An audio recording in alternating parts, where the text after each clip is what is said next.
இந்த உலகத்திலே ரொம்ப பாவப்பட்ட ஜீவன் யார் தெரியுமா? புல்லட் வச்சிருந்தாதான் கெத்துன்னு நம்பி புல்லட்டை வாங்கி படாத பாடுபடுற நாங்க தான், வேற யாரும் கிடையாது. அதாவது இவனை சென்னை டிராஃபிக்ல ஓட்டணும்னு வச்சுக்கோங்களேன், அங்கங்க நின்று கிளச்சை பிடிச்சி லெஃப்ட் ஹேண்ட் போயிடும். அங்கங்க பள்ளம் மேடுன்னு இருக்கிற ரோட்ல வண்டியை விட்டோம் அப்படின்னா அவன் இருக்கிற வீட்டுக்கு ரிட்டர்ன் அடிப்பான். அந்த அடியில முதுகெலும்பு நகர்ந்து போயிடும். இந்த வண்டியை ஓட்டுறது மட்டும் தான் கஷ்டம் நினைச்சீங்கன்னா இல்ல, அதை விட கஷ்டம் இதை மெயின்டைன் பண்றது.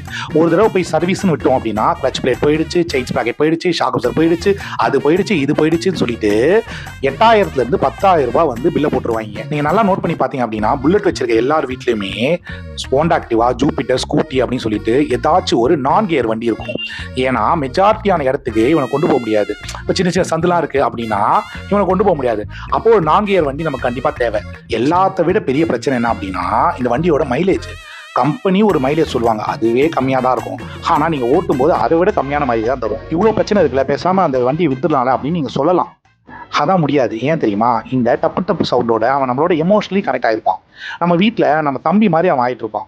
எல்லாத்தையும் மீறி இந்த வண்டியை வித்துடலாம் அப்படின்னு சொல்லிட்டு நம்ம ஒரு முடிவு எடுத்துருவோம். அப்படி நினைக்கும் போது இந்த வண்டியோட ரோட் ப்ரெசன்ஸு, அந்த பவர்ஃபுல் இன்ஜினு, அந்த கம்ஃபர்ட்டு, இதெல்லாம் நினைக்கும் போது பரவாயில்ல இருக்கட்டும் அப்படின்னு தோண ஆரம்பிச்சிடும். வண்டியை விற்கவும் முடியாது, வச்சுக்கவும் முடியாது. அப்போ என்னதான் பண்ண முடியும் அப்படின்னு கேட்டீங்கன்னா ஒன்றும் பண்ண முடியாது. அப்பப்போ புலம்புவோம், வேற ஒன்றும் கிடையாது. இந்த வீடியோவே வந்து பார்த்தீங்கன்னா ஜஸ்ட் வெண்ட் அவுட் வீடியோ, வேற ஒன்றும் கிடையாது. உங்களுக்கும் இதே ஃபீல் இருந்தால் மறக்காம இந்த வீடியோக்கு லைக் போட்டுருங்க. அண்ட் புல்லட்டை வச்சுட்டு புலம்புற உங்க ஃப்ரெண்டுக்கு இந்த வீடியோவை மறக்காம ஷேர் பண்ணி விட்டுருங்க. மகிழ்ச்சி.